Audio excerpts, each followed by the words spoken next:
What is up, everybody? Welcome to another episode of Magic the Conversation. Excuse me. In this week's episode, we will be discussing Magic's 14th expansion, Exodus. Exodus was released in June of 1998, and it wraps up the Tempest block story. But the story does not end with Exodus. It hits a stopping point here, though, and the next block after this will go back in time, in Magic's timeline, so to speak, and the events in the next sets happen before the events that the Tempest set take place.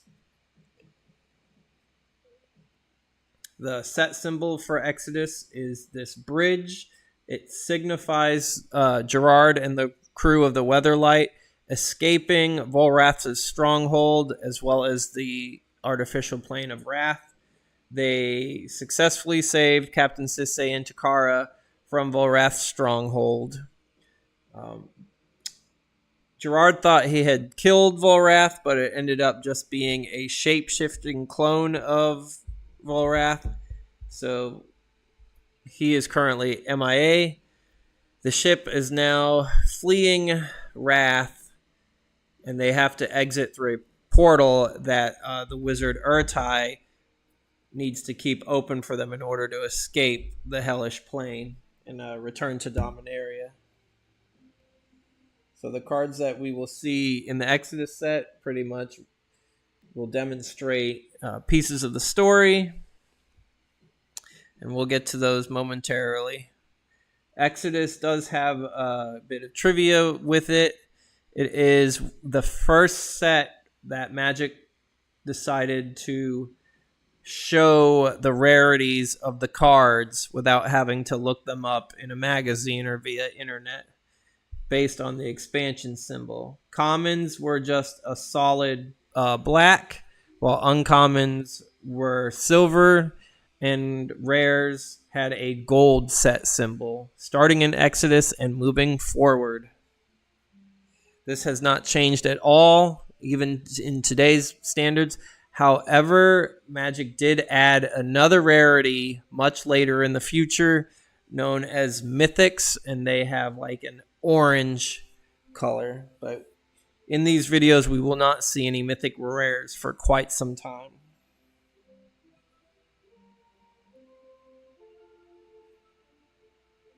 All right, we will go ahead and get started with the cards themselves.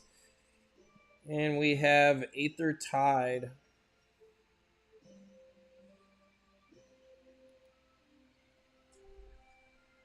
This shows the Weatherlight exiting through the Wrathy portal, and all these souls here were part of the Soltari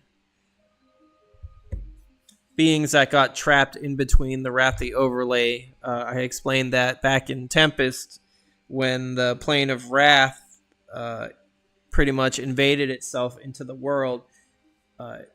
All the beings that existed in that space were lost between dimensions. They lost their physical forms and became like astral spirits. But this is showing the Weatherlight go through the portal that Ertai left open. However, in the story, they leave Ertai behind because he is unable to follow them through the portal. They are being pursued by the Greven Ilvek, Volrath's second in command, aboard the Predator. The Predator does not make it through the portal, however. Krovax is also left behind. He was the Urborg noble who was helping out the Weatherlight crew, but he was cursed to become a vampire due to some machinations of Volrath, turning his own guardian angel against him. And both of those characters will appear later on in Magic's story. Back to the card of Aether Tide. Choose and discard X creature cards. Return X target creatures to their owner's hand. The tide of magic brought them here. Now it would take them home. I think this card is only good in like graveyard strategies. It lets you discard the creatures that you want while protecting yourself against your opponent's creatures for the time being. Other than that, I think it's too costly of a card. Allay. 2 mana, destroy target enchantment, and you can buy it back for an additional 3 mana. I don't think I've ever seen anyone use it. Anarchist. 5 mana, 2/2. He's a wizard instead of just a townfolk.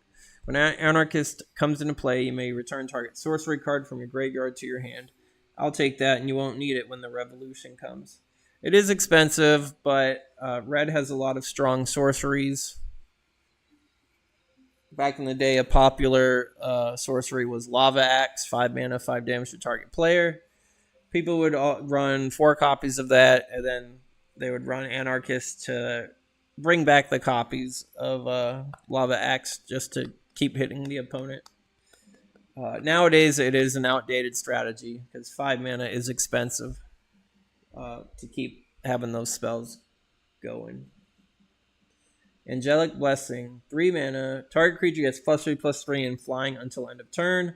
Only the warrior who can admit mortal weakness will be bolstered by immortal strength.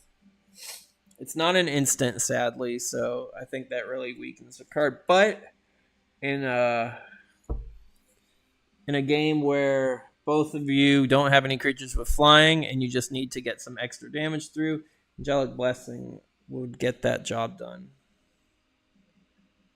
Avenging Druid, 3 mana, 1/3. If Avenging Druid damages any opponent, you may reveal cards from your library until you reveal a land.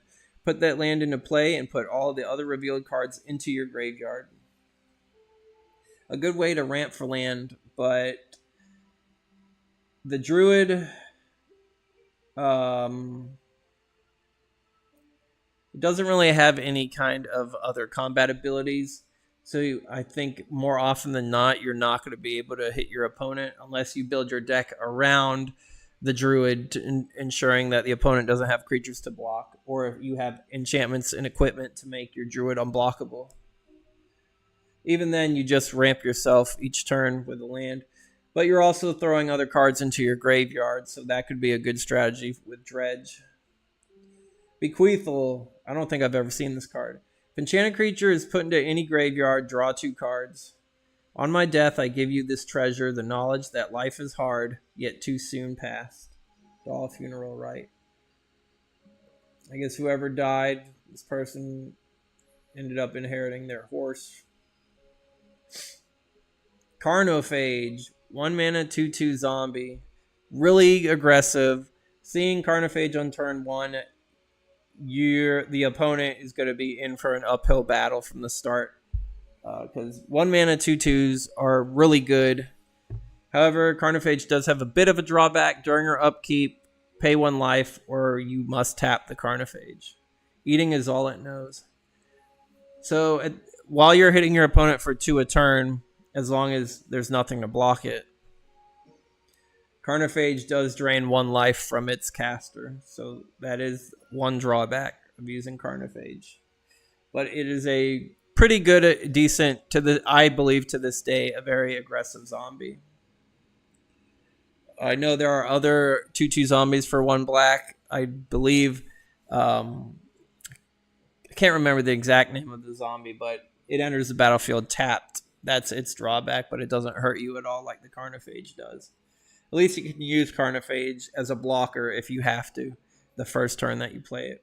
Currently my favorite card in the set, Carnophage gets the lead. Cartographer, 3 mana 2/2. When it enters the battlefield, you may return target land from your graveyard to your hand. How do you map a world when the land moves beneath your feet? I do like the artwork on this card. Jeff Lobenstein gives really good detail to this character. Cataclysm, 4 mana. Each player chooses from the permanents he or she controls 1 artifact, 1 creature, 1 enchantment, 1 land, and then they must sacrifice the rest. The Weatherlight dragged the predator behind it, the cradle hauling the casket. Excuse me.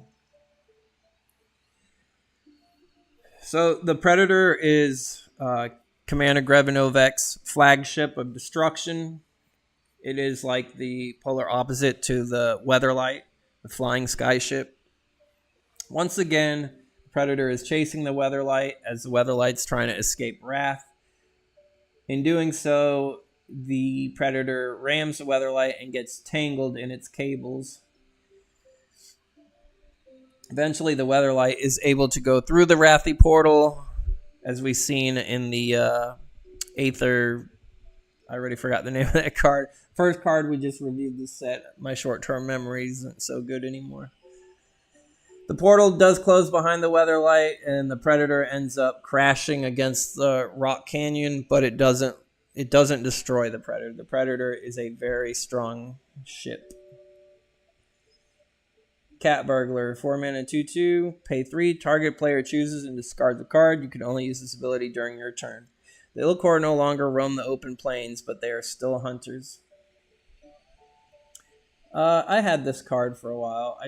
The 4 mana is a little expensive, but it does offer you some discard strategies every turn, but I do think it's outdated. Charging Paladin, 3 mana, 2/2. If Charging Paladin attacks, it gets +3 toughness until end of turn. So that would be 3 mana for a 2/5. Hope shall be the blade that severs our bonds. It's a knight.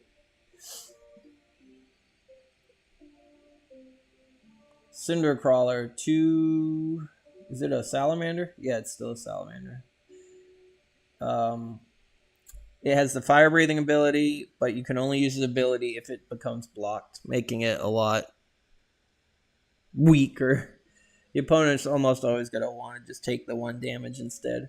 Crawler doesn't care what gets in its way. It pushes everything into the boiling muck and waits for the meal to cool. I do like the artwork, though, but the card itself is no bueno. City of Traders. Here's a good example of that, of a gold set symbol, signifying that this card is a rare. If you play a land, you must sacrifice the City of Traders. This land taps for 2 colorless mana. Really good. City of Traders was in a lot of tournament decks, especially ones that used artifact strategies. On the first turn, you play your City of Traders. You have access to 2 colorless mana, and then you can tap that to play a multitude of mana-making artifacts like Grim Monolith, any of the diamonds from the Mirage block, and that would just set you ahead for mana for the rest of the games. And then you could get away with playing more land, sacrificing the City of Traders afterwards, and you still have the artifacts that you casted to back up that loss of land. How much is this worth? An original Exodus City of Traders is $356 on average, according to Scryfall. I don't even remember if I own. I remember at one point I did own one, but it was heavily played, so it would not be worth this amount listed. Coat of Arms, 5 mana artifact. Each creature gets +1/+1 for each other creature in play of the same creature type. For example, if there are 3 goblins in play, each of them get +2/+2. Hup, 2, 3, 4. Don't know how to count no more. It's a Mog March quote. Coat of Arms was...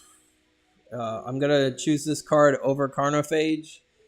Coat of Arms has a soft spot in my heart because my favorite kind of deck to play is a tribal creature deck. And by tribal, I mean that most of the creatures in the deck are going to have the same creature type.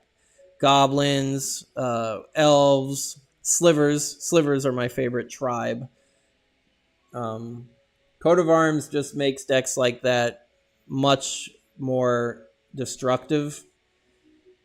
You could even have a deck full of creatures like bears that don't really have any abilities, and you just put a bunch of bears out on the battlefield, and then you can play Coat of Arms, and each of those bears are just going to get really strong.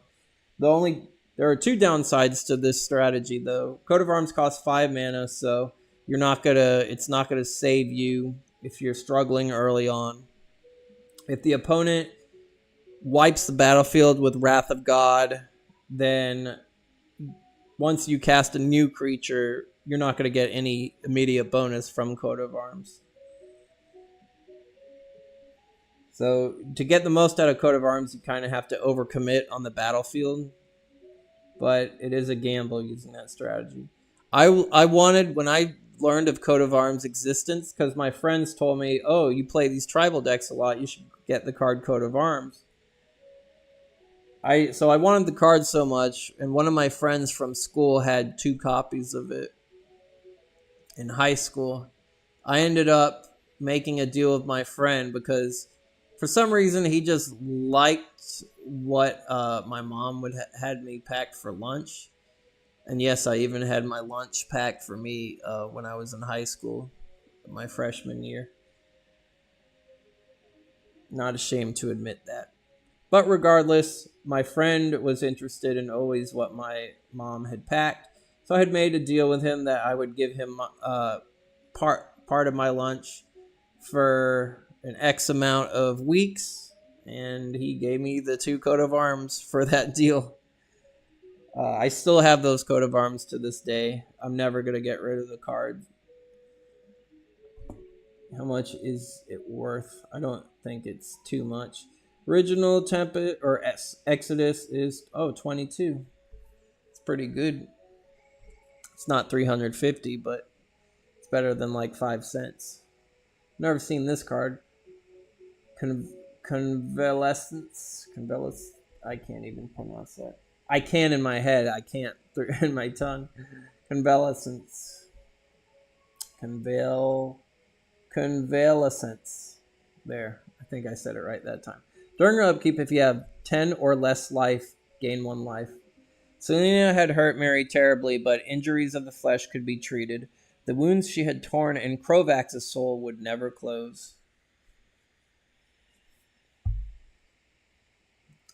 This card's only good if you're, I guess, losing the game. Crashing Boars, 5 mana 4/4. If Crashing Boars attacks, defending player chooses an untapped creature he or she controls. That creature blocks Crashing Boars this turn if able. Boars ruin a party. Boars are a party to ruin. This poor elf just got... he got mauled.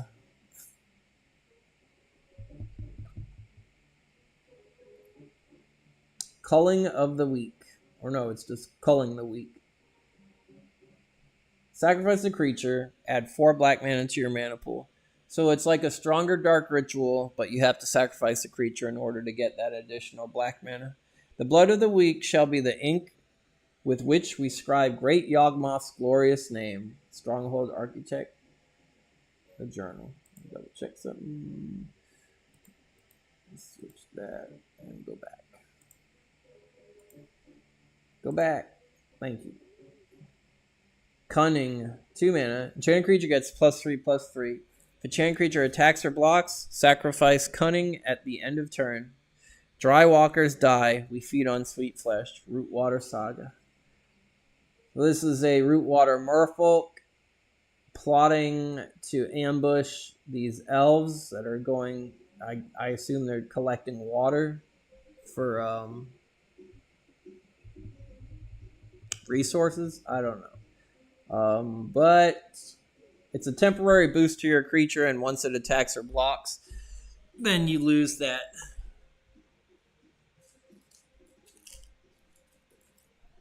I did own the card, but I don't know if I ever used it or not. Curiosity. If enchanted creature damages an opponent, you may draw a card. All Mary wanted to do was rest, but she couldn't ignore a nagging suspicion as she followed Krovax's skulking form. This is where she witnesses his transformation into a vampire. Curiosity is a good card because it only costs 1 blue. You could put it on a creature that's unblockable. Blue has many of those. Or even creatures with flying if your opponent doesn't have any defenses against flying. Shadow as well. And every time your creature hits an opponent, you get to draw a card. And drawing cards is a really good thing in the game because it just means that you have more resources than your opponent. And there's even an infinite combo with this card. In a much later set, there is a blue and red dragon named Ms. Visit, the Firemind. And his ability says every time you draw a card, deal 1 damage to any target. If you put Curiosity on him, you do an endless chain, because this isn't just combat damage. It says if enchanted creature damages an opponent, you may draw a card. So you could even put on a creature that has abilities that say deal 1 damage to any target. It doesn't even have to damage them through combat. And every time that damage hits, you'll draw a card. So with that dragon, because it says every time, whenever you draw a card, deal damage to an opponent, the opponent will get hit, and then you get to draw a card. Then the opponent will get hit, and then you'll get to draw a card. Now, you do have to be careful depending on how many opponents you have versus how many cards are left in your library. You could, if your opponent has a high enough life total or there are just too many opponents, you could end up drawing out your library before killing your last opponent. So you do have to be careful with that combo. Cursed Flesh. For 1 black, enchanted creature gets -1/-1 and cannot be blocked except by artifact and black creatures. A farewell to arms and feet and legs. This, I guess he got hit with some sort of chemical or spell that's dissolving his flesh, and his comrade wants nothing to do with him. He's like, "Oh God, that's horrible. Keep away from me." You make your creature less blockable, but you make them weaker in the process. Dauthi Cutthroat. Shadow returns. Pay 2, tap, destroy target creature with shadow. In their twisted logic, to empty the shadow world is to escape it. There was the one card, Dauthi Embrace, where you pay 2 black, target creature gains shadow into end of turn. You could combo it with Dauthi Cutthroat, destroying the creature that you make into a shadow. Dauthi Jackal, 3 mana, 2/1 shadow. You can pay 2 black to sacrifice it to destroy target blocking creature. All Dauthis are jackals, regardless of breed. Dauthi Warlord, 2 mana, shadow. His power is X. His power is equal to the number of creatures with shadow in play. I love the artwork. His outfit, his robe, looks like it's made out of Screaming Souls. It gives me Hellraiser as well as Nightmare on Elm Street vibes. Do I like the card better than Coat of Arms? Now, the Dauthi Warlord's only good in a shadow deck if you're using shadow. Other than that, he is not so good. The artwork is very good, though. I like the artwork a lot. But I'm going to still stick with Coat of Arms. Death's Duet. 3 mana, return 2 target creature cards from your graveyard to your hand. Life has always been a dance. It is only fitting that death sing the tune. I like graveyard revival cards that put the creatures directly into play, but for just 3 mana at the price to get 2 creatures back into your hand, that is still a good late game card to use. 2 for the price of 1, so to speak, is always a bargain. Dizzying Gaze. For 1 red, you can only play on a creature you control. Pay a red, enchanted creature deals 1 damage to target creature with flying. When I cut down my angel, I only started my fall. This is a good card to use against flying strategies. But once your creature dies, you lose the card. Dominating Listed. I think the best listed in the game because it becomes a creature enchantment that says gain control of enchanted creature.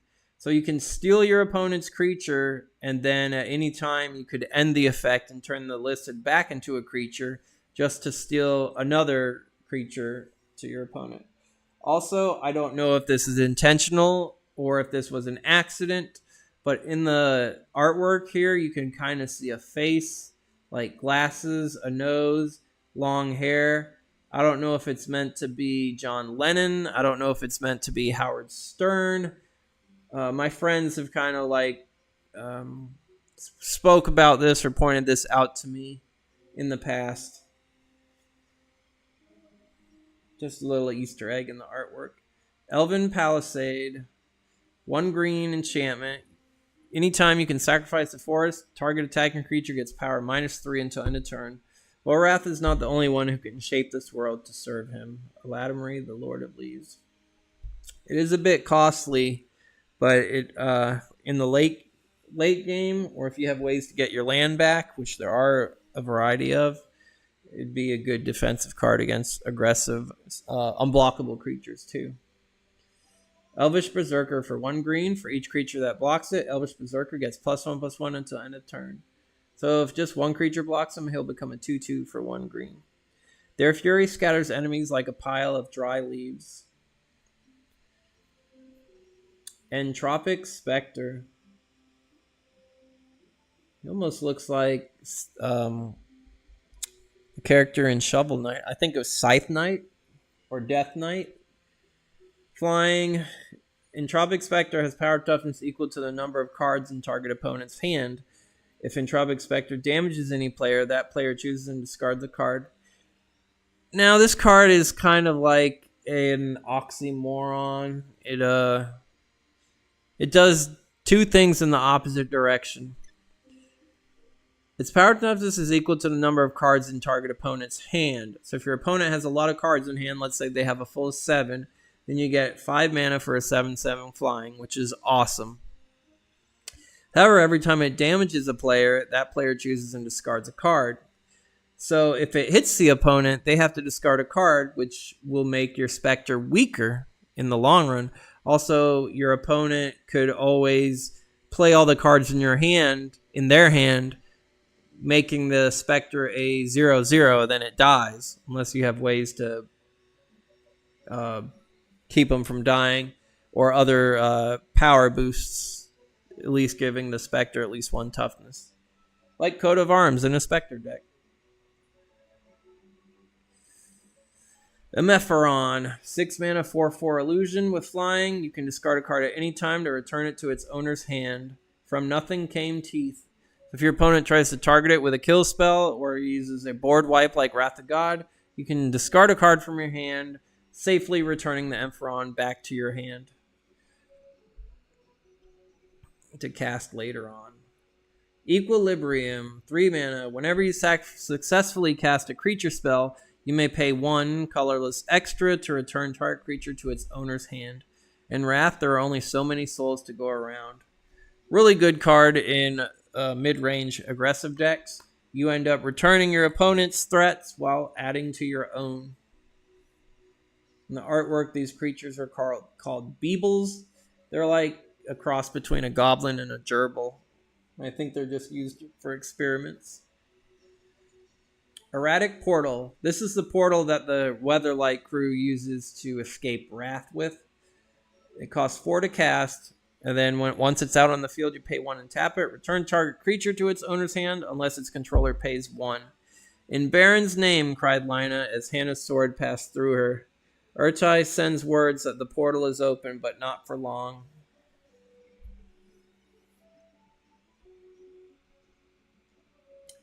Somewhere, I think Urtai stands on this ledge, or up here on this ledge. Urtai is around here somewhere, keeping the portal open, because they need some sort of spell to keep. Otherwise, the Phyrexians control the portal when it opens and closes. So Urtai uses his blue hacking magic to keep it open. But unfortunately, this leads him to be left behind, and when the Predator crashes into this rock face, they do find Urtai and they capture him along with Krovax. Speaking of Urtai, here he is right here. Here's the portal in the background.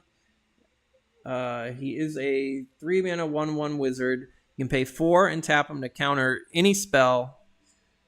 That's really good to have. Your opponent's going to have to change their entire gameplay knowing that you have a counter spell on a stick, so to speak. Because most of the time when you use a counter spell, it just goes to the graveyard. But having it on a creature or artifact means you're going to lock the opponent out of the game. They're not in for a fun time. If they have no way of taking out Urtai in the turn that you cast him or the next turn, then they're going to be not enjoying the game.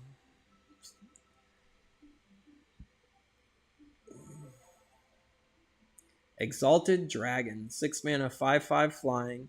Each turn, Exalted Dragon cannot attack unless you sacrifice a land. If dragons excel at anything more than vanity, it is greed. There are a lot better 6 mana flyers in the game nowadays. But back then, I guess for white, I don't know. Unless you really wanted to use dragons, I think there are a lot better angels to use. Even for back in the day. Fade Away. 3 mana for each creature. That creature's controller must pay 1 colorless or they have to sacrifice a permanent. Consider the fable of the greedy herder. As her flock grew, so did her wariness. She slept and the sheep wandered off. I used this card in a deck that caused the opponent to have to pay every turn for their creatures, for their enchantments, even for their lands, and they could barely keep anything out on the battlefield because I would even have cards that would tap their lands, further reducing them from being able to pay the cost. But it also affects your teammates and yourself, so be careful using the card if you have creatures as well. Fighting Chance. For 1 red, it's an instant. For each blocking creature, flip a coin. If you win the flip, that creature deals no combat damage this turn. A Stroke of Luck can smite an army. Here we have the Mogs. They're getting pretty much beat back by the Skyshroud Elves invading the Stronghold. The card is strictly for luck. Flowstone Flood, 4 mana. Destroy target land. You can buy it back by paying 3 life and discarding a card at random. That is pretty costly. But if you're able to ramp your mana, you should be able to afford that. But I've never seen anyone use this card at all. The artwork is cool. The Flowstone, pretty much liquid rocks destroying their village. And you can see the fear on their faces as they're running to avoid the landslide. Forbid. Here's another counter spell with buyback. When you buy Forbid back, you have to discard 2 cards from your hand. But like I said, a counter spell that is able to be reused is a powerful counter spell indeed. Fugue, 5 mana. Target player chooses and discards 3 cards. My ship, Sisay mumbled. Intact, Gerard reassured her, which is more than I could say for you, my friend. Sisay laughed despite the pain. This is where they rescue her. It is an expensive card nowadays to use, though. Furnace Brood, 3/3. You can pay red. Target creature cannot be regenerated this turn. Good counter to creatures with regeneration, which were a problem to deal with back then if you weren't playing red or white. Or, I don't know. They do have black spells that say target creature can't be regenerated, so maybe they weren't so bad after all. But along with my friends, creatures were with regeneration for annoying if you had limited options. Furnace Air crackles with magmatic cackles. Grolub. It's a beast, 3 mana, 3/3. For each 1 damage dealt to Grolub, each opponent gains 1 life. Ooh, not so good. Moglings caught in a misdeed often blame the Grolub. Even though the creature is usually innocent, no Taskmaster can resist an excuse to beat it. It almost looks just like a goblin. There's only one card I could see this being useful. There is a card, I think it costs 2 black, and it's called False Cure. It says for the rest of the turn, anytime a player would gain 1 life, they instead lose 2. Or every time they gain a life, they lose 2. So this would be good against it. It is an instant, so you could ensure the Grolub takes a bunch of damage, and then you can use False Cure, meaning that the opponent's going to lose a bunch of life as well.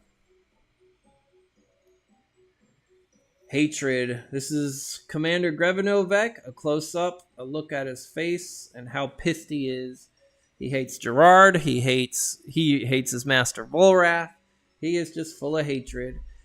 5 mana instant. Pay X life. Target creature gets plus X power until end of turn. I will flay the skin from your flesh and the flesh from your bones and scrape your bones dry, and still you will not have suffered enough. Grevinovec to Gerard. There is a turn 1 victory, a turn 1 win possible with this card, but you would have to have the power 9 in order to do it, because you would have to cast a Black Lotus, a Mountain. Actually, you could do it in a variety of other ways, but it would be harder to pull off.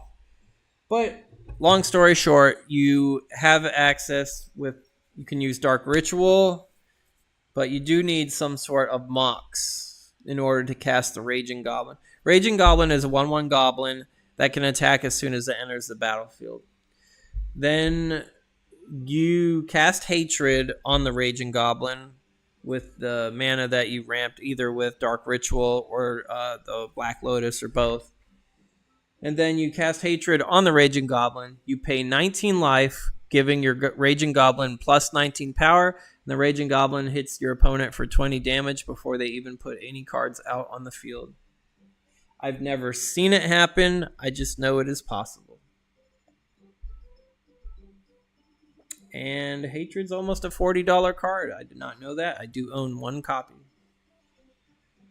High Ground. All creatures you control may block an additional creature. Normally, a creature can only block once.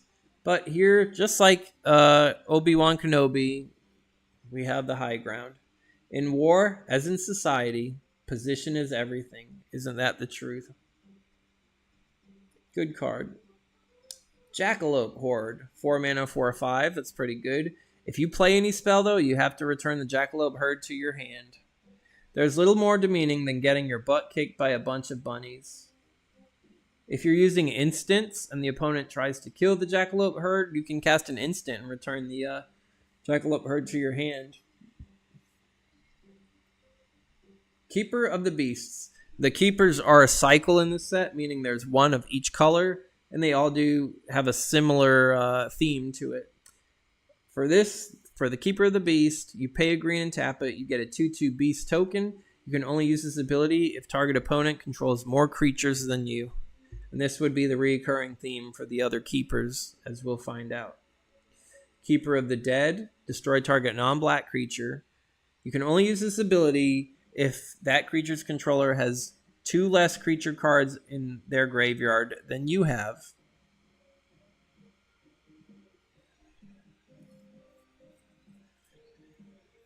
This is probably my favorite one of the keepers that my immediate memory has. Keeper of the Flame does 2 damage to target opponent. You can only play this ability if the opponent has more life than you do. Keeper of the Light, you gain 3 life. Play this ability only if you have less life than target opponent. And Keeper of the Mind, draw a card. You can only use this ability if the opponent has at least 2 more cards in their hand than you. Yeah, Keeper of the Dead's my favorite one.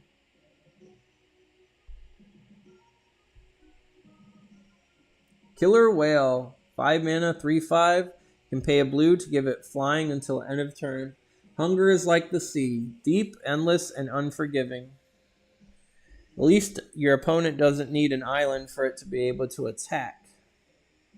It has a strong toughness, though. The artwork is really, really good. I don't think I ever used it in a deck, though, but I do own at least one. Core Chant. Redirect the target creature, all damage dealt to any one creature you control from any one source. The true treasure no thief can touch. The cores were in the Stronghold set, and they had the ability to redirect damage. This is an instant that lets you do it to any of your creatures. Limited resources. When limited resources comes into play, each player chooses 5 lands they control, and they sacrifice the rest. As long as there are 10 or more lands in play, players cannot play any lands. Mage Ilvek. 3 mana 2/2. Tap him, discard a card at random to deal 1 damage to target creature or player. Living below a Flowstone Foundry produces a disproportionate number of fire mages among the ill. I think in this artwork, this mage actually has a Lycid. I did not notice this before. I thought this was a cloak, because I've seen the card many times, but there's actually a Lycid on this mage. I guess that's improving his fire ability. However, the card itself is not good because you have to discard a card at random, and there are other red cards, wizards specifically, to use that you can tap to deal 1 damage to any target without any drawback whatsoever, and they even cost the same mana. The only benefit the mage has is he's a 2/2 instead of a 1/1 when compared to the Prodigal Pyromancer. Mana Bond for 1 green. During your discard step, you may choose to put all lands from your hand onto the battlefield. However, if you do, you have to discard the rest of the cards in your hand. I can't think of any, unless you're using graveyard revival strategies, I can't really think of any other card to use. Mana Breach. Whenever any player plays a spell, that player must return a land that they control to their hand. This also works for you, so you do have to build your deck around it to get the most use of it. The wizard had it all until she tried to use it. Maniacal Rage. This is Commander Grevin and Gerard about to fight. Enchanted creature gets +2/+2 and cannot block. Only by sacrificing any semblance of defense could Gerard best Grevin.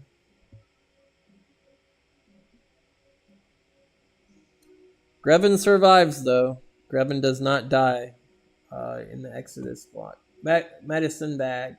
3 mana. Pay 1, tap it. Choose and discard a card. Regenerate target creature. My Medicine Bag and I have treated countless wounds and illnesses, but never have I seen so many so sick for so long. We will never eat squeeze cooking again. Started out dark, but it ended up being a funny quote. I've never seen... I think I've seen Medicine Bag like on display or in like people's collections, but I've never owned it and I've never seen anybody use it. Memory Crystal. All buyback costs are reduced by 2 colorless mana. Hues of Recollection flicker like facets of a gem.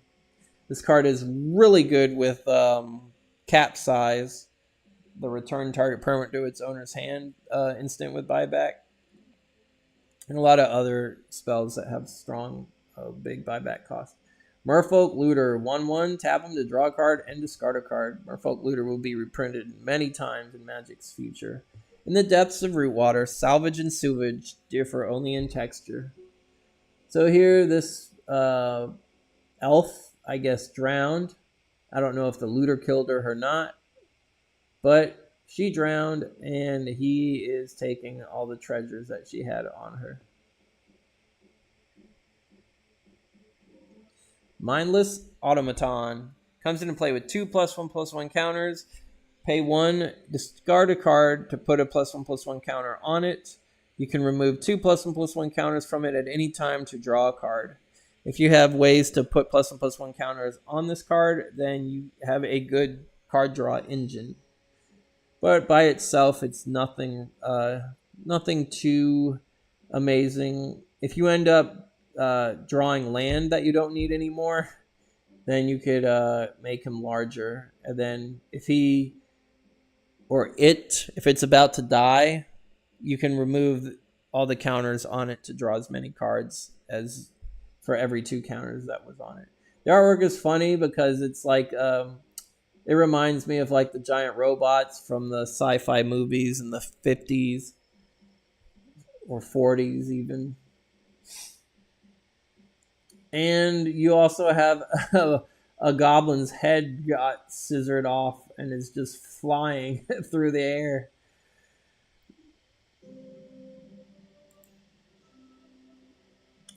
This card's nasty. Mind Maggots. Ugh.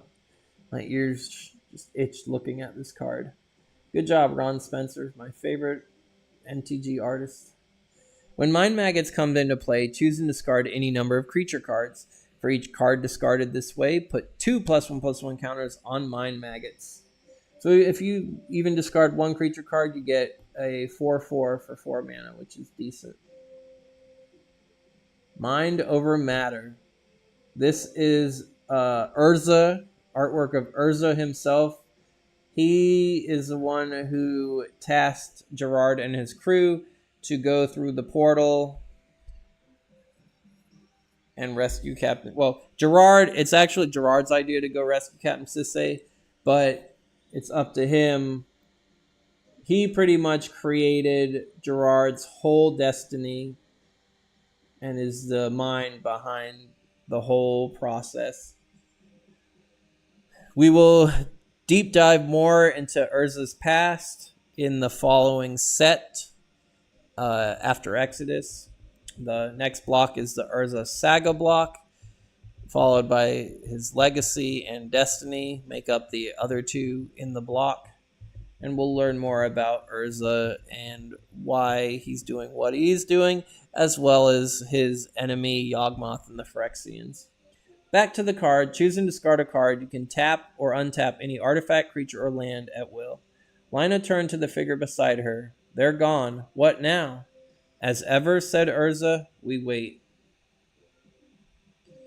Mirazel, 4 mana, 2/3 illusion. Is it a fish illusion? No, just an illusion.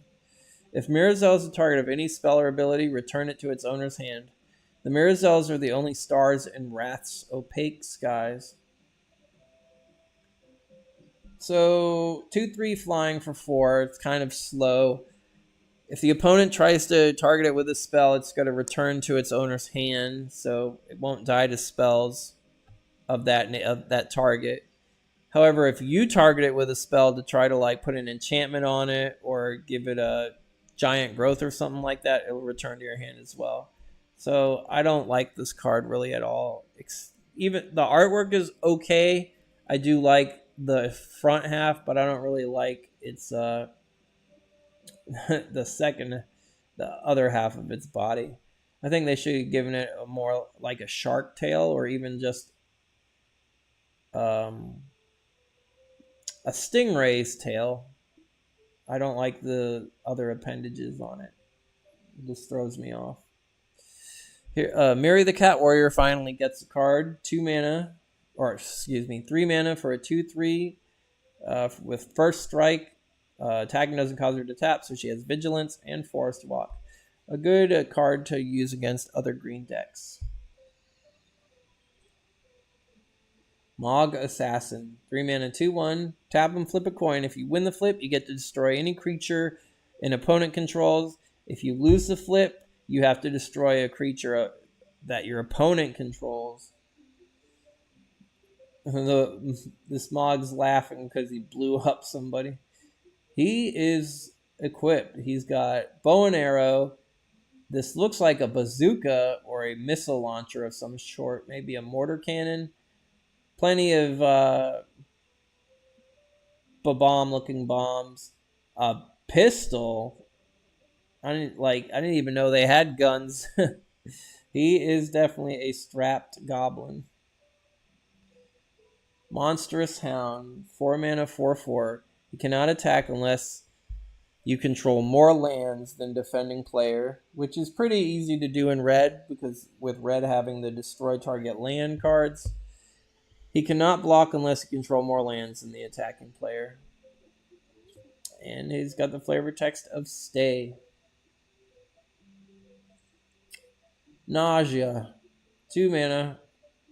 I assume the pixie farted because these mods don't like the smell.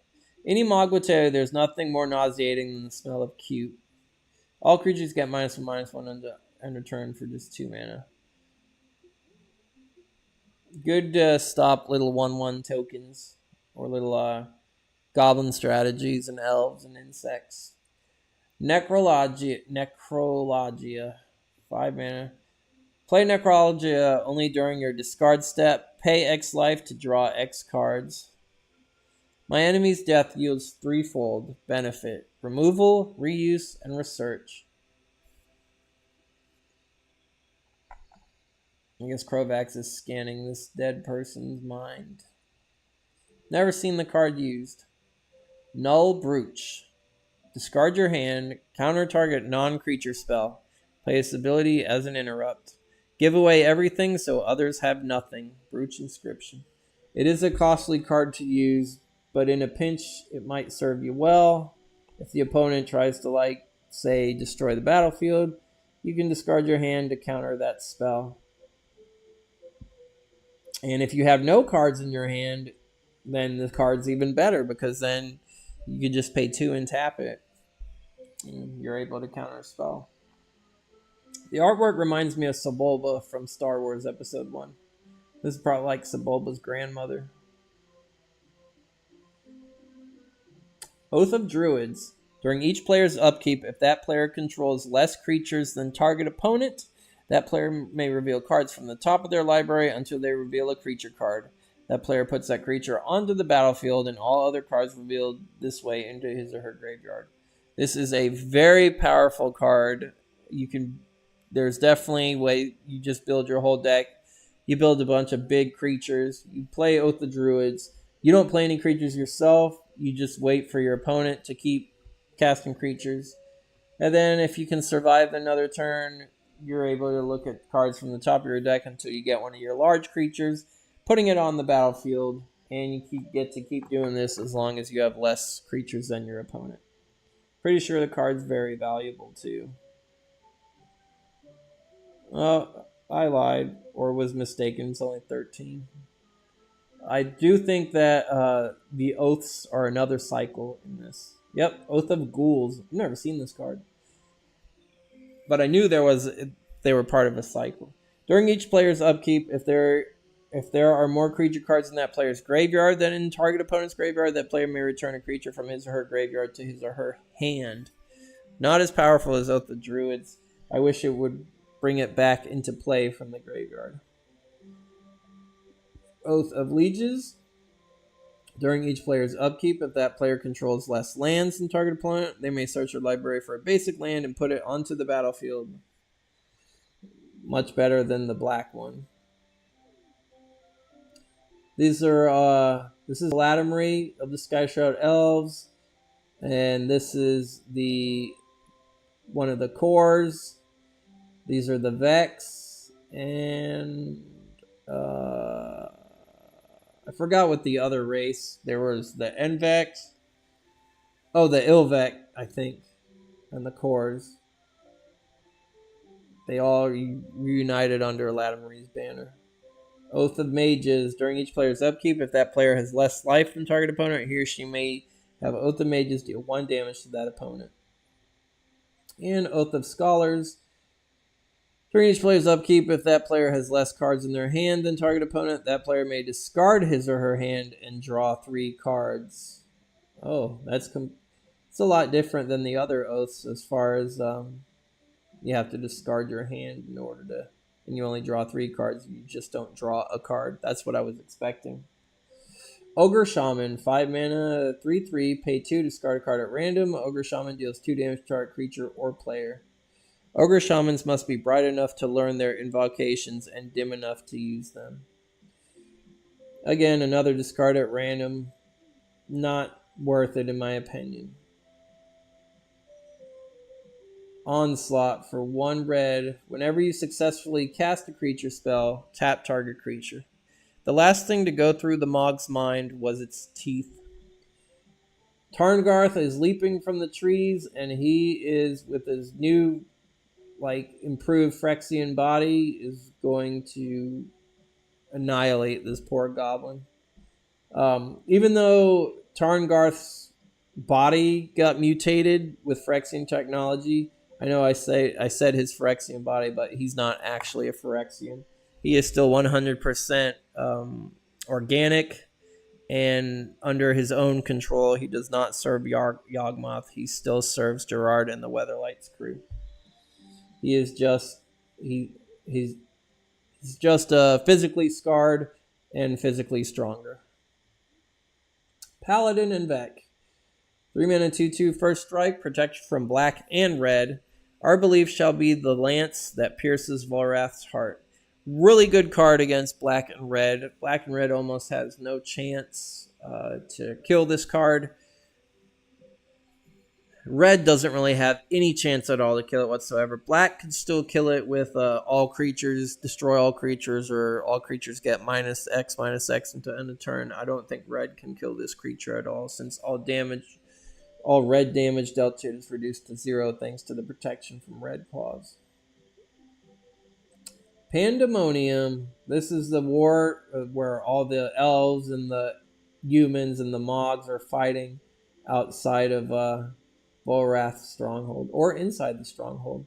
Because while Gerard and his crew are rescuing Captain Sisay and Takara and the like, and Karn as well, the foot soldiers are distracting the main force of Volrath's security. Whenever any creature comes into play, that creature's controller may choose to have it deal damage equal to its power to target creature or player. If we cannot live proudly, we die so. A quote from Eladamri, the Lord of Leaves.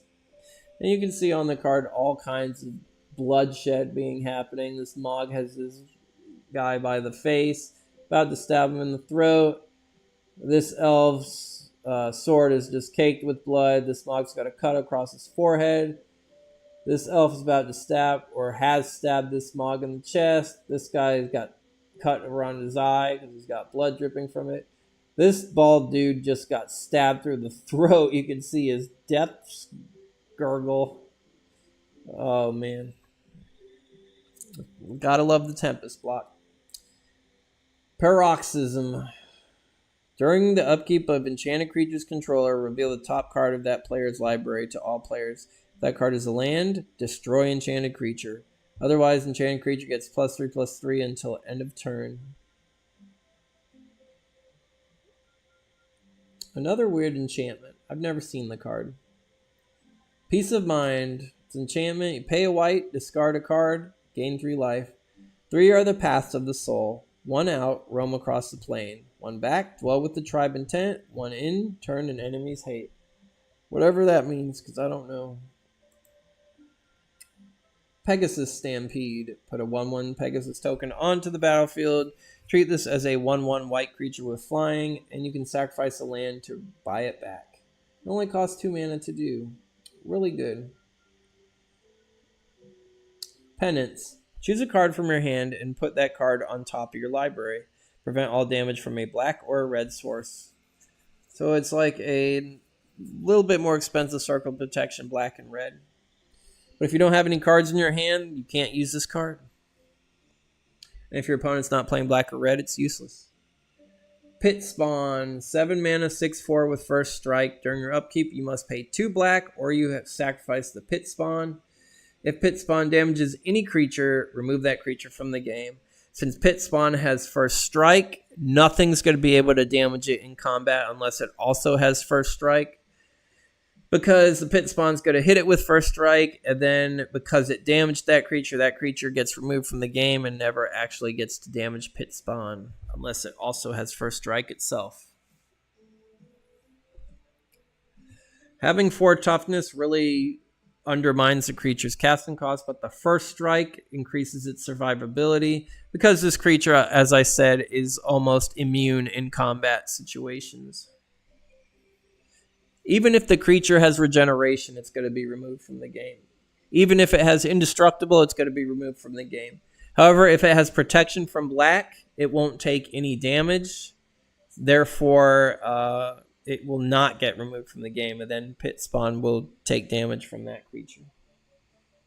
I actually forgot about Pit Spawn, but I do own one. Plague Bearer. I love the artwork on this card. I remember when I first saw this card, it was at my local card shop for sale for like $1. I'm like, I just have to own this card because of the artwork. Ron Spencer again throws it out of the park.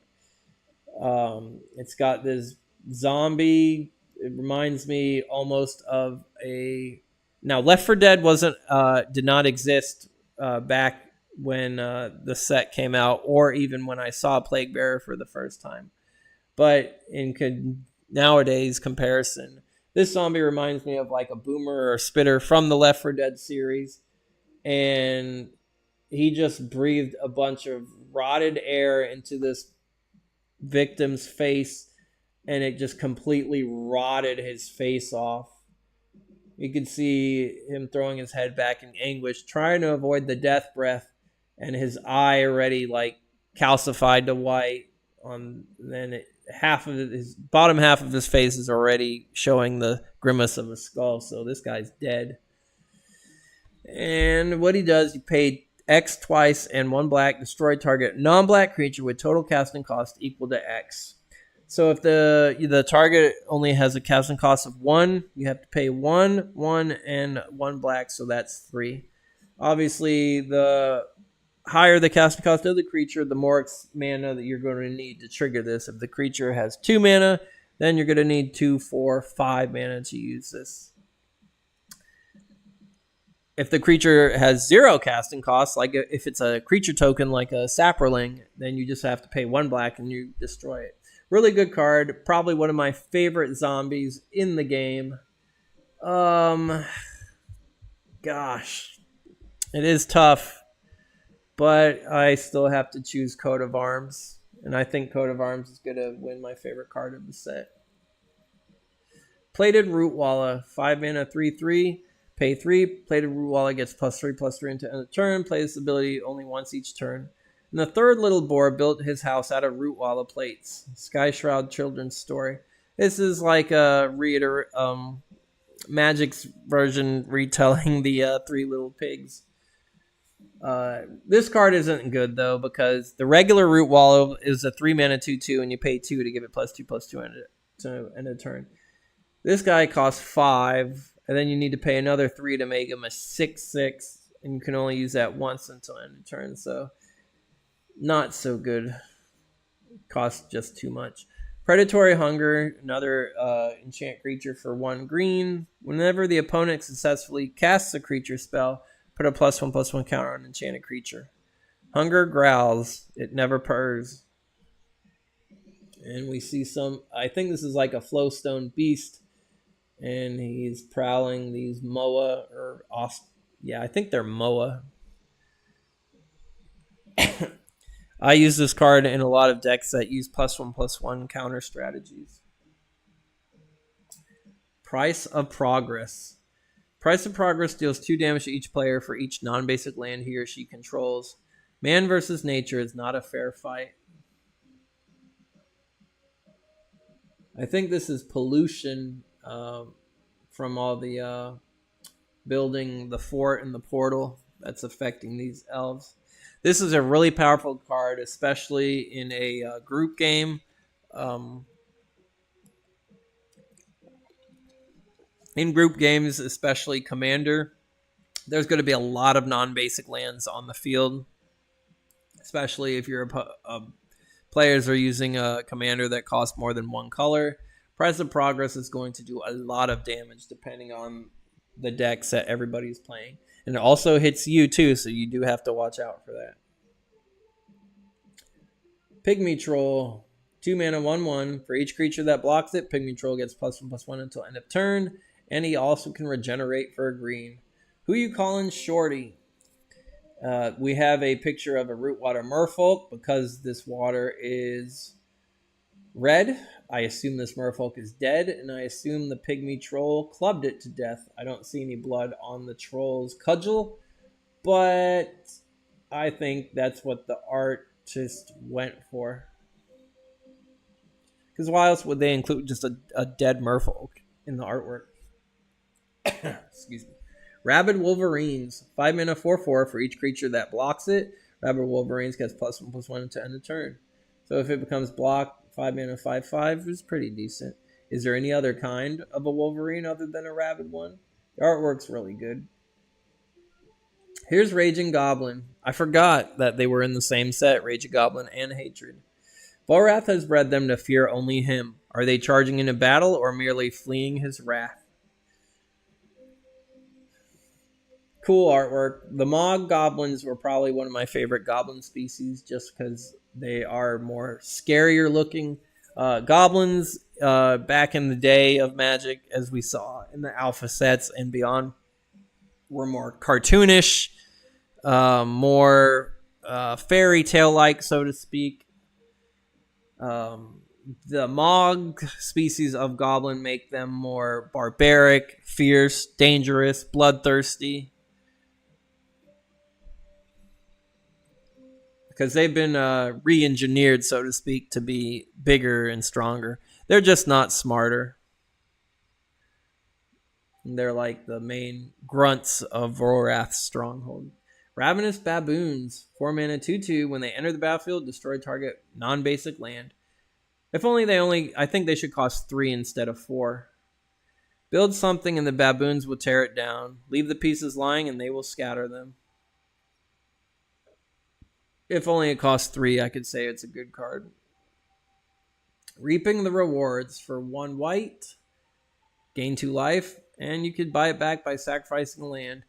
I don't think the buyback justifies sacrificing a land unless you have ways to bring your land back to your graveyard every time. Just for 2 life? No, not good anymore. I don't think it was ever good, to be honest. Reckless Ogre. 4 mana 3/2. If Reckless Ogre attacks and no other creatures did, it gets +3 power until end of turn. So 4 mana 6/2 if it's attacking alone. It's good if you don't have any other creatures out to attack with. There is no such thing as a regiment of ogres. Reclaim. For 1 green, put target card from your graveyard on top of your library. The wise pay as much attention to what they throw away as what they keep. Now, it does say card. It doesn't say permanent, so you can take an instant or a sorcery and put it back on top of your library as well.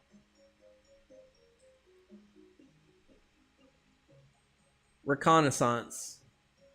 These core are spying on the stronghold. War favors the informed. At any time, you can remove an attacking creature you control from combat and untap it. That creature doesn't take or receive combat or deal combat damage. If the opponent does a combat trick that you didn't expect, you could, for free, remove that creature that's attacking, bringing it to safety, and your opponent just wasted their spell. Recurring Nightmare. 3 mana, sacrifice a creature, return Recurring Nightmare to its owner's hand. Put target creature from your graveyard onto the battlefield. You can only do this as a sorcery on your turn. I am confined by sleep and defined by nightmare. This guy is having trouble sleeping because he is definitely having a nightmare that he probably has every time he sleeps. This is a really good reoccurring graveyard revival spell. I've used this a lot. And it's almost $40 as well. Resuscitate. 2 mana until end of turn. Each creature you control gains pay 1. Regenerate this creature. It is the art of convincing someone to live. Or I'm the Samite Healer. Artwork looks cool. I'd never seen this card, to be honest. Robe of Mirrors. For 1 blue, enchant creature cannot be targeted with spells or abilities. Does this make me look fat? Once you put it on that creature, they can't be targeted by anything else. Rootwater Alligator. 4 mana 3/2. Sacrifice a forest. Regenerate Rootwater Alligator. Subduing and skinning an alligator is the first rite of maturity adolescent merfolk must pass. I think this is Magic's first alligator, if I'm not mistaken, because in Mirage, it was Sandbar Crocodile, and its creature type is Crocodile. Is this still an alligator? No, it got changed to crocodile. All right. So alligator is not a creature type. It is crocodile, which makes sense because they want to keep it more simple. And alligators are crocodilians, so crocodile is just a proper term in Magic sense. The artwork is good. I love alligators. And sacrificing forest at any time to regenerate is pretty good. I just wish he was a 3/3 instead of a 3/2, but he has the regeneration aspect to keep him alive. I've never seen him played much, though. Rootwater Mystic, 1/1 Merfolk for a blue, pay 2, look at the top card of target player's library. Read the roots, tell the tale, future forms in waving weeds, higher than truth is hope. Rootwater Saga. Just like I said, the Mogs are one of my favorite goblin species. The Rootwater Merfolk are my favorite merfolk species. They look like a cross between actual merfolk and creatures from the Black Lagoon. I love their catfish tendril, almost like mind flayer, squid face like faces, and that they have skeletal teeth. I just think the design is amazing for them. Normally, I don't really care about merfolk, but like I said, the Rootwater Merfolk are my favorite merfolk race throughout Magic's entire collection. Sabertooth Wyvern, 5 mana, flying, first strike, 3/2. Most creatures grow out of their baby teeth, but Sabertooth Wyverns grow into theirs. I wish he had 4 power at least. Not so good in today's standards. Scalding Salamander, another salamander. Pay 3, or he costs 3. He's a 2/1.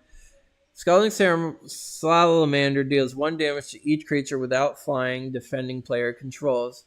Uses only ability if Scalding Salamander is attacking and only once each turn. That's better than the I forgot what it was called. The Cinder Crawler. It's better than the Cinder Crawler Salamander. Scare Tactics. All creatures you control get +1 power until end of turn. Fear rules those weak enough to accept it. The artwork on this card back in the day was innocent, but I've seen too many memes. I'm surprised I haven't seen this card as a meme.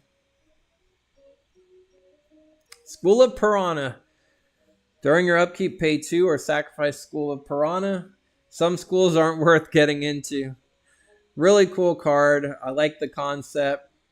2 mana, 3/3. He's great for blue to have.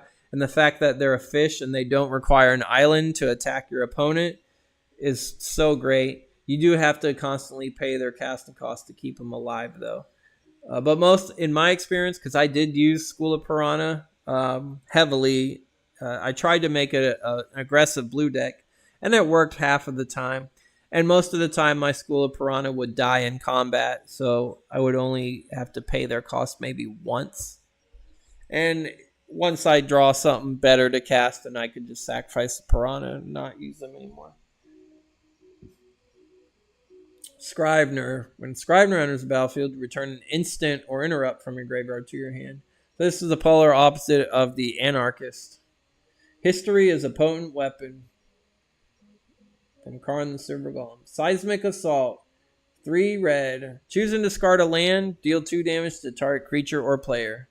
The Flowstone seemed for a moment to assume Greven's rage. It lunged like a wild beast at the Weatherlight. Really powerful card for red to have. Red's biggest weakness, especially if you're using a burn deck, is when you start running out of spells and you are at the mercy of drawing from the top of your deck, which in Magic terms is called top decking. That's probably a term in all kinds of card games.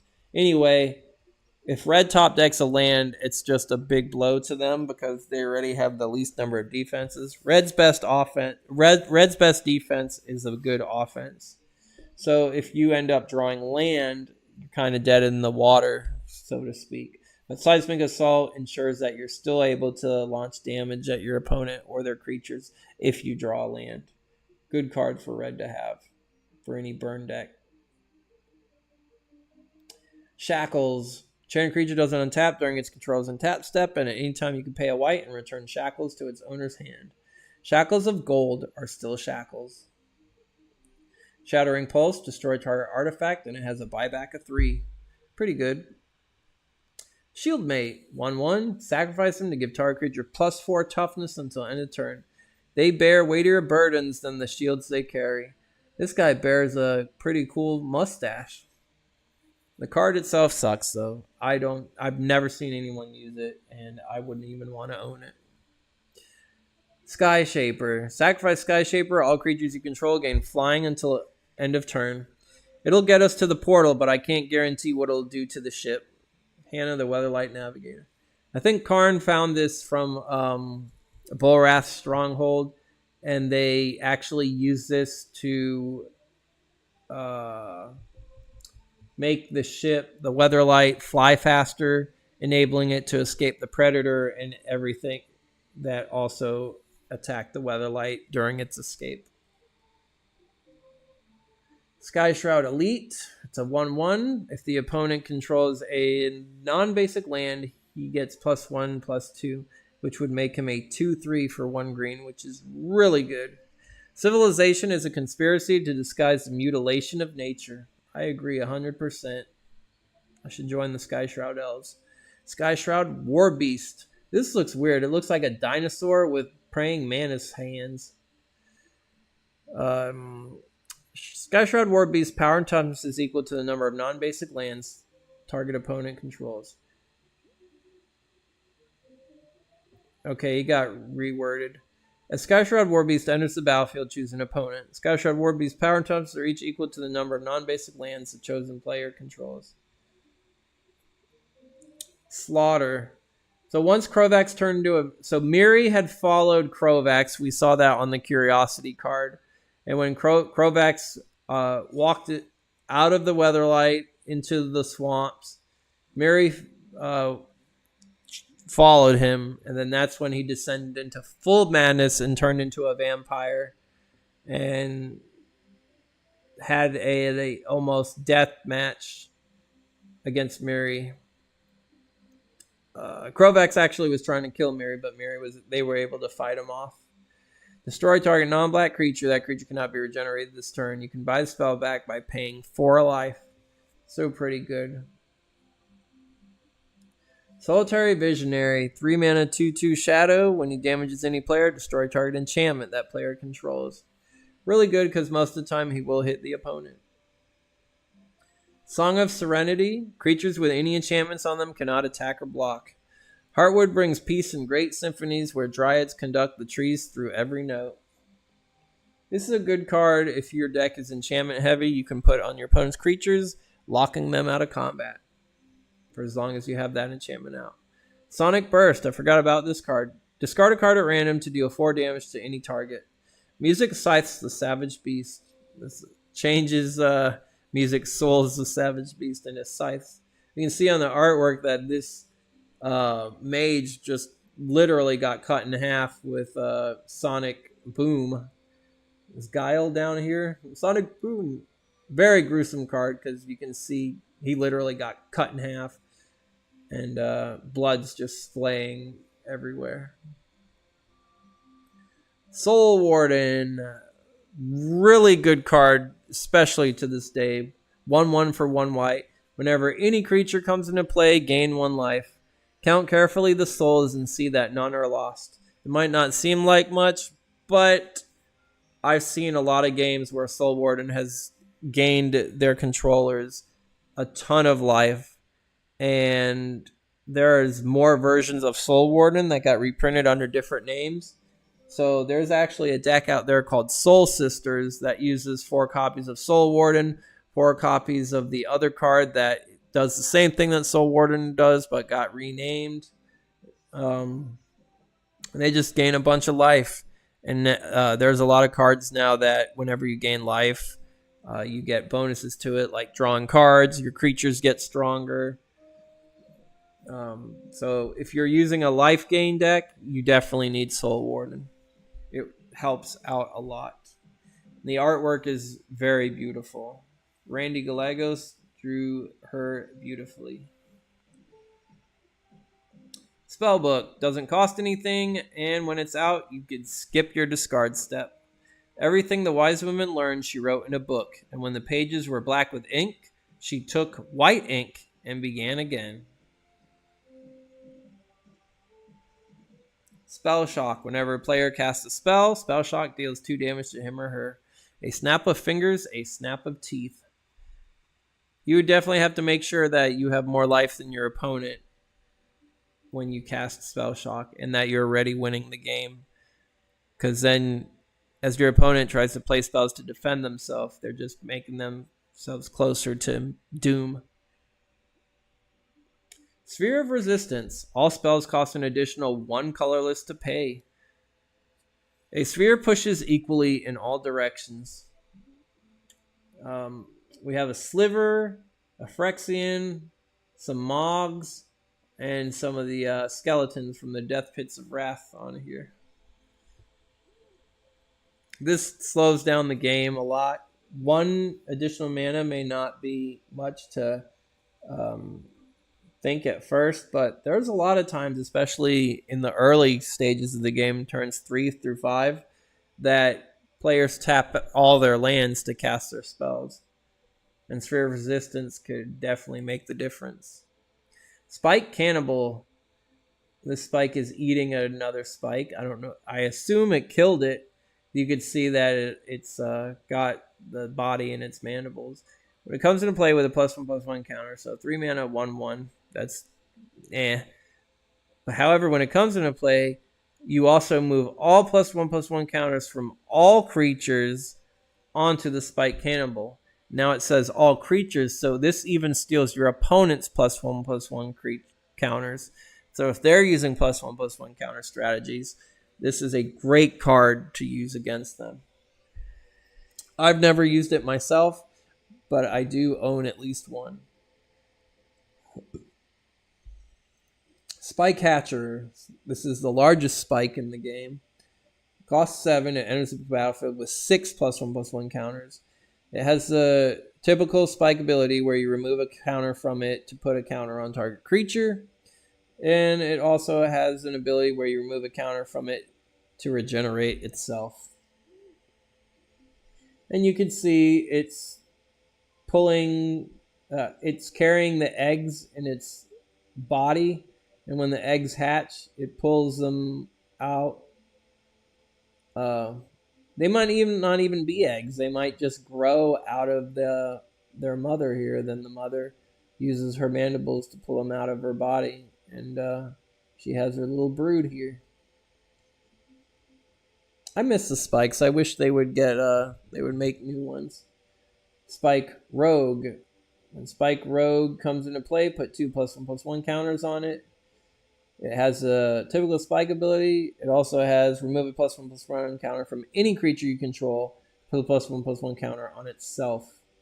I'm not sure what the spike is biting onto. I don't know if this is like a pangolin or some sort of plated rhino. I assume it's more of like a parasite than just a harmless slug. This is my favorite spike in the game. Spike Weaver. Its face definitely resembles a spider, and with good reason, because it spins silk like a spider does. And it has, I assume, prey wrapped up in a cocoon. And it does have fangs too, so I do believe it is a cross between a spider and a slug. But more importantly, what it does, it comes in play with 3 counters. It has the typical spike ability, but it also has the fog ability where you pay 1, remove a +1/+1 counter from itself. Creatures deal no combat damage this turn. If you have a way to put a +1/+1 counter on a creature every turn, I know Dragon Blood is an artifact that does that. It'll come out in the next set. You're going to ensure that as long as Spike Weaver lives, your creatures cannot deal combat damage from the turn. I've used this a lot of times in many decks. Even without plus other ways to give it +1/+1 counters, it'll buy you at least 3 turns of combat before dying. Standing Troops, 3 mana, 1/4. Attacking doesn't cause them to tap. The less you have, the harder you fight for it. It's true. However, the card sucks. Survival of the Fittest, probably one of the most famous cards from the set. Enchantment, you pay 2 to cast it. Pay a green, choose and discard a creature card. Search your library for any creature, reveal it to all players, and put it into your hand. Shuffle your library afterwards. So this Mog killed the other Mog for whatever reasons. I don't know if Volrath told them you two fight to the death, only the stronger one wins. And the card's worth about 190 because you can search for any creature that you want. It does go to your hand though, but searching your deck, that option and being able to do it multiple times is really powerful to do. Thalicos Drifters. You guys look goofy. 3/3. You can choose and discard a card to give them shadow until end of turn. They drift in and out of shadow and ever on toward madness. That's cool that you can give them shadow at will or not, so they'll be able to block regularly. Thalicos Scout, 3 mana, 2/1 with shadow. You can discard a card to return it to your hand. The opponent tries to hit it with a spell, discard a card, return it to your hand, and then you can recast it later and attack safely. Theft of Dreams. For each tap creature target opponent controls, draw a card. Volrath stole everything there was of me. A quote from Dakara. Really good against decks that use a lot of creatures to attack, or if they tap for mana. You'd be drawing a lot of cards. Thopter Squadron. 5 mana, enters the battlefield with 3 +1/+1 counters. Remove a +1/+1 counter from it to create a Thopter token. Treat this Thopter as a 1/1 artifact creature with flying. You can only use this ability on your turn as a sorcery. And then you could also sacrifice the Thopter to put a +1/+1 counter back on the squadron. Again, you could only do this during your turn and as a sorcery, unfortunately, making the card not good at all.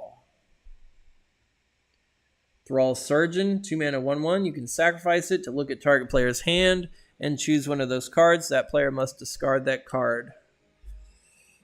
It doesn't even say non-land, so you could force them to discard a land if you want. However, you can only use this ability on your turn and as a sorcery, so you can't even block with the Surgeon and sacrifice it. Just take a little off the top, and that Thrall did even more than that because this Mog is getting a lobotomy. Transmogrifying, we said any enchanted creature gets +1/+1 and becomes an artifact. And you can use this ability to move the Licid back from an enchantment back to an artifact creature. I actually forgot that this Licid existed. I forgot there was an artifact one. Treasure Hunter, 3 mana, 2/2. When it comes into play, return an artifact from your graveyard to your hand. What separates junk from treasure is imagination. Quote from Hannah the Weatherlight. I like how it shows the creature, the treasure hunter himself, and then it shows a map as well. And it shows that in this town is the treasure he's looking for. Really good card, especially when you use artifacts that sacrifice. You can bring those back to your hand to reuse. Treasure Trove, 4 mana. And then you pay 4 mana to draw a card. Really good card if you have a ton of mana to use. I had a blue-green deck that used a lot of mana. You got mana early on, and then you would pay a bunch just to keep drawing cards. And cards are equal options.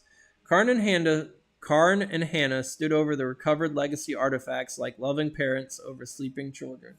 So here they do have the collection of artifacts. They have the Thrawn Tome, the Null Rod, the Touchstone, the Sky Shaper, and Karn himself is actually part of the legacy. And Hannah is the navigator, and she is an expert at artifacts as well. Vampire Hounds. Choose and discard a creature card. They get +2/+2 until end of turn. And you can discard multiple cards as long as they're creatures to make them temporarily stronger. The hound's barks are a horrifying chorus of screams, moans, and whispers. Volrath's Dungeon. Costs 4 to cast. Any player may pay 5 life during their turn to destroy the dungeon. You can choose and discard a card. Target player chooses a card in their hand and puts that card on top of their library. Play this ability as a sorcery. So I knew there was a card named Volrath Dungeon, but I never really read what it did.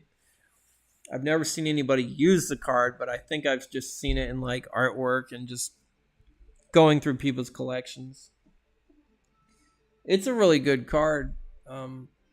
Your opponent's going to lose 5 life at some point because they're going to get tired of drawing the same card every turn. Because as long as you have a card you choose and discard, you're going to force them to just keep drawing the top card again and again. So they're going to want to pay the 5 life if they want to eventually draw a new card. Now, if the opponent doesn't have any cards in their hand, then this card's useless.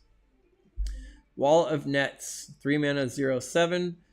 At the end of combat, remove from the game all creatures blocked by Wall of Nets. If Wall of Nets leaves play, return to play all creatures that Wall of Nets removed from the game with. And you can see this almost looks like the mast of a ship, but this Mog got caught in the net. I forgot about this card. Wayward Soul, 4 mana, 3/2 flying. Pay a blue to put it back on top of its owner's library. No home, no heart, no hope. Stronghold Graffito. Unfortunately, it does go on top of your library, so it's not so good because you're always going to keep drawing it unless you have ways to draw more than one card a turn. But it's a good aggressive flyer. Welkin Hawk, 2 mana, 1/1 flying. When it is put into the graveyard from play, you may search your library for another Welkin Hawk. Reveal it to all players and put it into your hand. Shuffle your libraries afterwards. Too bad you don't put it directly onto the battlefield. But if anybody uses Welkin Hawk, they're going to want to use at least 2 of them. But I've never seen anybody use this card at all. Whip Tongue Frog, 3 mana, 1/3. Pay a blue. He gains flying until end of turn because he's going to jump really high. Their favorite food, Wind Dancers. When I first saw this card, I loved the artwork on it. I did not expect a frog to be able to kill a mortal man because this dude just got impaled with the tongue. We can see the blood and the tongue pierce the guy's back and skin. So I like the card for the artwork. The card itself isn't the best, but I'll always remember Whip Tongue Frog. Last page. Wood Elves. When they enter the battlefield, search your library for a forest and put it directly into play. Shuffle your library afterwards. Pretty good ramp. Secure in the embrace of wood. They want no part of Aladamri's war. And I believe this is the last card. Nope. Workhorse. Costs 6 mana. Enters the battlefield with 4 +1/+1 counters. Remove a +1/+1 counter to add 1 colorless mana to your mana pool. Play this ability as a mana source. Not so good because it costs 6. And if you're already casting cards for 6 mana, I don't think you're really going to need this boosted mana, especially at the cost of weakening this creature that you paid 6 mana for.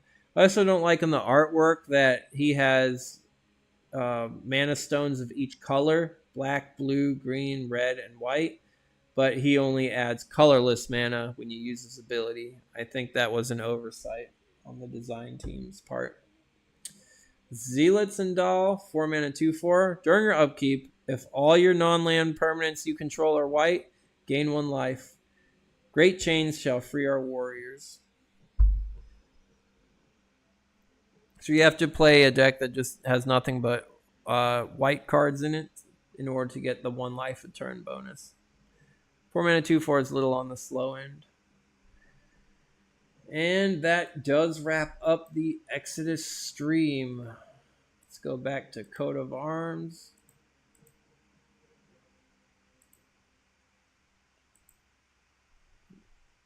Coat of Arms is still on the first page. I guess so.